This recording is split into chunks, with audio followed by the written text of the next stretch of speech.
To this week's edition of Lunacy with Colleen Marie. I am Colleen Marie. I'm your astrological host, coming at you with some crazy summer wavy witch hair and just kind of feeling it this week. It's been a week. How y'all doing? Are you guys feeling this? We didn't talk about it too much last week, but there's been a conjunction, which means they're together in the sky with Mars and Venus in Leo this whole week. And Mars and Venus together, they're both really intense when they connect in the sky. Venus is all about love and the divine feminine. Mars is all about action and the divine masculine. So when we have them together in the sky, especially in the steamy sign of Leo, there's going to be a lot happening. So it can come out in a, loving, kind of passionate, kind of sexy way, or it can come out in a butting heads, intense, kind of overwhelming feeling of like dealing with relationships, dealing with unspoken emotion, dealing with, just wanting to be the center of attention, but maybe you both want that. And how do you play that out? But for some people, it's been a really sexy week. So, yay for you. So, if you're feeling yourself, keep doing that, goddess. Yes. But it's going to continue to affect us this week. And we also have the moon today because it is Lunacy and we're looking at the moon. And the moon today is in the peace loving sign ruled by Venus, which is Libra. So, relationships and beauty and connection and, feeling a little sexy and frisky. That's all going to be at the forefront right now. We also have the sun in a trine to Neptune and its opposite, Pluto. Neptune and Pluto are always more intense planets wherever they show up. And when they connect with our moon, that brings up our sun. That brings up like how we view ourselves, how we show up in the world, what we expect of ourselves and who we want to be. And in this case, we're probably experiencing some realizations, maybe some deep-seated emotional stuff is coming up to the surface. Maybe our view on spirituality is shifting and changing and at the forefront right now. Maybe we're experiencing, these tough emotions, but the beauty about the sun being involved is that rationality will win through. So even if you're dealing with things that are really deep seated and difficult and sometimes hard to grasp, the sun being involved brings us back down to earth, brings us back down to focus on what really matters and what we truly need as individuals and what we desire to create in the world. And one other really great thing that's happening today is all year long, we have the planets Saturn and Uranus doing this dance in the sky. And they've been in a strong square, which is not a very harmonious connection for the past few weeks. And this square came together, I believe, in February. They kind of drifted apart again. Now they've come back together in July. They're going to drift apart again. They'll come back together in December and then drift apart again. So ask yourself what was going on in February, what's been going on the past couple weeks around the dynamic of structure and conventionality, which is Saturn, and freedom, self-expression, which is Uranus. And we're seeing this so much in our society where, the self-expression piece and the desire for people to be more fully themselves, whether it's the LGBTQ movements we're seeing, whether it's, something as silly, not silly because it's, big deal for her, but like something like the Britney Spears case where she's trying to break out of convention. She's trying to break out of the structure of her, conservatorship in the courts. Like things like this are showing up. These themes are popping up throughout our society. And it's been coming to a head for a while, and luckily it is ending today. So we can breathe a little bit of a sigh of relief. Those things may not be right at the forefront for much longer. They're still working in the background, of course, this year, and we're going to see a resurgence of them come December. So that might be a time too when things like whether or not to wear a mask or, those types of big questions start to come up. But it is ending for now. So, yay, that's exciting. All right, let's take a look at tomorrow, Saturday the 17th. How are we already at the 17th of July, you guys? It's crazy. It's actually a first quarter moon, and the moon will be in Libra at the time of the first quarter. First quarter moon is all about growth, and it tends to be the time when whatever we set into motion at the beginning of this lunar cycle starts to get a little challenged, and we have to decide, do we commit or do we give up and, allow and maybe start over in another area. So whenever we're working with manifestation, whenever we're working with the lunar cycles, we look back at, the new moon. And of course, the new moon for right now was in the sign of Cancer because it was Cancer season.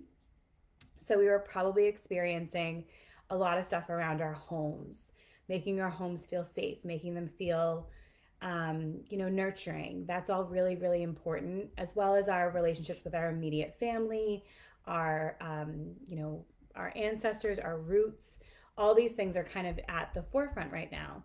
And if you were kind of trying to set some new things in motion a couple weeks ago with the new moon, now we're moving into the first quarter where it's starting to get real. Is this really what we want? And the key to, working with the moon at the first quarter is to manifest with it and trust that whatever's coming up right now is part of helping you get to where you need to go. So these challenges that you might be experiencing at this time are actually serving us to get to our full expression of the full moon, which is coming at the on the 23rd of this month, and that will be a full moon in Aquarius. That's right.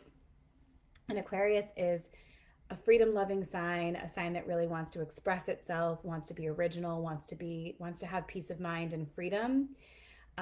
So that'll be interesting to see how it all manifests for you. All right, so that is the first quarter moon we have coming tomorrow. It's also, the moon is trine the planet Jupiter, and Jupiter is known to be a lucky planet.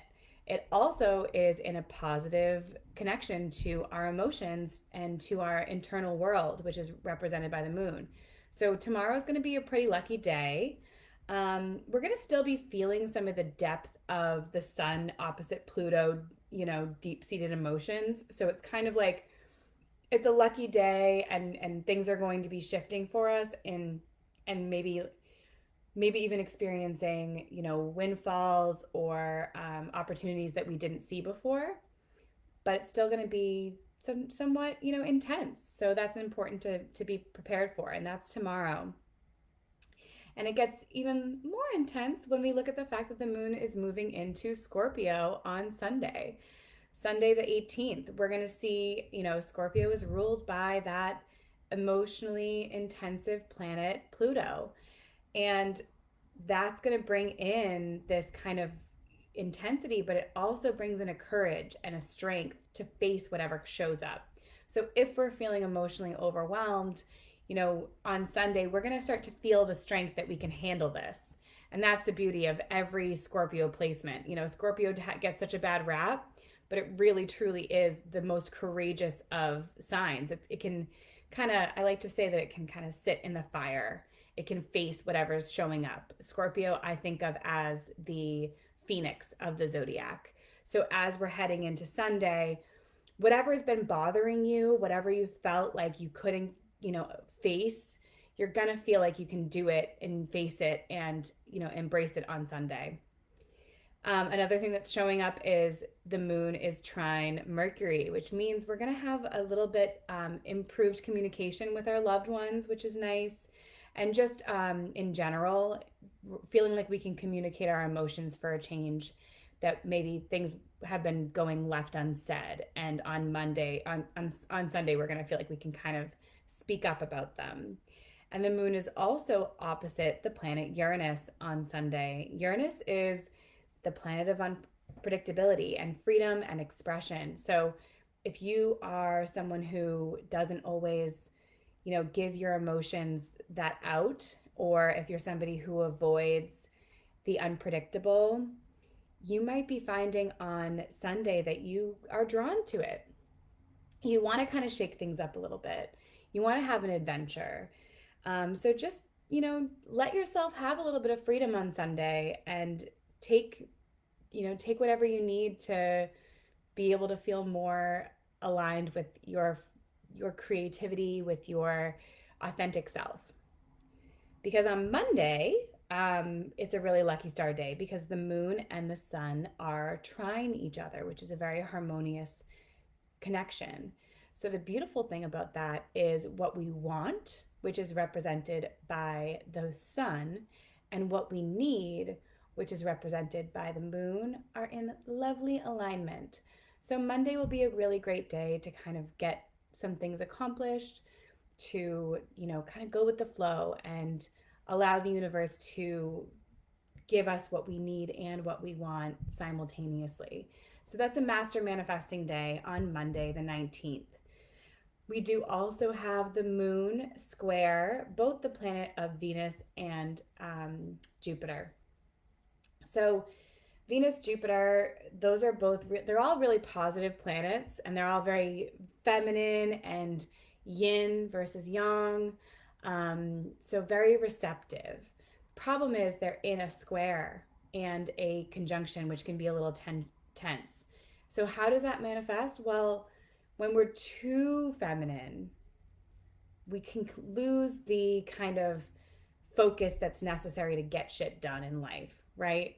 So Monday, we might be feeling a little overindulgent, or we might be faced with people who are acting this way. So be cautious of how others show up in a way that is maybe a little indulgent, a little superficial, a little snobby, maybe just, too fake. Watch out for fakeness on Monday, whether from yourself or from other people, because when there's too much of a good thing, it can go sour. And while I love the divine feminine, it's something to be aware of, that if there's too much of that and not enough rationality, of course we get out of balance. So watch out for that. Watch out for that overindulgence, some snobbery, maybe some superficiality, drama that's unnecessary, all that fun stuff on Monday. On Tuesday, the moon moves into the far-seeking sign of Sagittarius. So that's where a lot of big picture emotions might be coming up. You might be thinking about, like, what do you really believe in? What's your truth? What do you truly believe in? What is your philosophy on life? All those big picture questions are going to be at the forefront on Tuesday. There also might be an urge to get out of town on Tuesday, maybe get some traveling in, or, also just exploring, maybe sticking your nose in a book and getting lost in that world. That's all part of what the moon in Sagittarius wants. It wants freedom, it wants to explore, and it wants to express itself in a way that is unique and connected to the bigger picture. So you might not have as much focus on the little details on Tuesday. So just be cautious of how you kind of connect with that on that day. Because at the same time, it actually is a really good day for mental stimulation, because we have a Mercury sextile Uranus, and a sextile is a really harmonious connection. Mercury rules the mind. Uranus rules, self-expression, creativity, strokes of genius, sudden epiphanies, sudden changes. So together, these two planets really want to see some mental stimulation, want to see some changes in your life. There's a lot of originality here. There's also a potential for a lot of humor. So Tuesday could be a day that brings in some just quick-witted, funny experiences, and also things that are kind of unexpected. Anytime Uranus is involved, just expect the unexpected. And we're seeing that on Tuesday, the 20th. Moving into the, on Wednesday, the 21st, we see that Venus we mentioned earlier, has been in a conjunction with Mars It is now moving away from Mars and moving into Virgo, out of the sign of Leo. Leo is all about me, me, me. I'm just going to shine. I'm going to do what I want to do. I want to like bring on the drama, bring on the, the showboating. Virgo is a much more sober sign, but it doesn't mean that it can't enjoy love and beauty and all the things that Venus represents. But it is a little bit less like sexy, steamy, passionate. Now we're heading into wanting to really be aligned with service, with helping others, with our health, kind of bringing things back to balance. What do I need so that I can be good for you? It's this kind of putting the oxygen mask on ourselves first energy in our relationships. So it does bring a little bit more balance, but it also brings a little bit more. We're starting to be more and more concerned about what others around us need and how we can provide that for them in a way that hopefully doesn't drain us. It's also a time where we might be a little bit more analytical of our relationships and maybe critical of them. So give yourself grace as well as your relationship. Give it grace over the next couple weeks while Venus is in this hypercritical sign of Virgo. But the beautiful thing about Venus and Virgo, is you can create together. So this is a really good time to, spend quality time together, doing things together, whether that is, something creative or just simply working together, keeping house. There's a lot of potential for mutual co-creation, mutual manifestation, and harmony in relationships, as well as just any one-to-one. So it can be someone that you work with, it can be someone that you live with, it can be any kind of one-to-one relationship. There's a lot of potential for balance there coming. So that's exciting. All right, and then finally on Thursday, the 22nd, we see Venus opposite Jupiter. And we talked a little bit about when Venus and Jupiter are kind of not in the best place together because they're both kind of indulgent. So again, watch for that. Make sure that you are focused on the, little details, because Jupiter doesn't want to be involved in those, and neither does Venus. They just want to have fun. So it can be a really fun day, and it can certainly, that's important, but just make sure that doesn't get out of balance on Thursday, the 22nd. And Thursday, the 22nd, is also Leo season. The sun moves into the sign of Leo. And the sun, of course, is the ruler of Leo. So this entire month is a really, really great time to put yourself out there. Let yourself shine. Let yourself have fun. Leo wants to just embrace fun. Your hobbies, the sun is shining. There's a million things to do, a million people to see. This is actually a time when you're going to feel the energy to do those things. So harness it and use it wisely. This is a good time to kind of work through stuff in your relationships that maybe you didn't want to before, because now you can finally feel like there's a weight off your shoulders. You're able to just be more confident in who you are. I know a lot of us are coming out of a really tough year, and we still kind of feel like, what is this? Who am I anymore? This is the time to let that out and to play with other people, have fun with other people, just enjoy it. My baby is due in Leo season, so this is a big deal for me as I realize that the sun is moving into that sign. The time is ticking, and so I'm going to enjoy this last few weeks of my pregnancy as much as I can.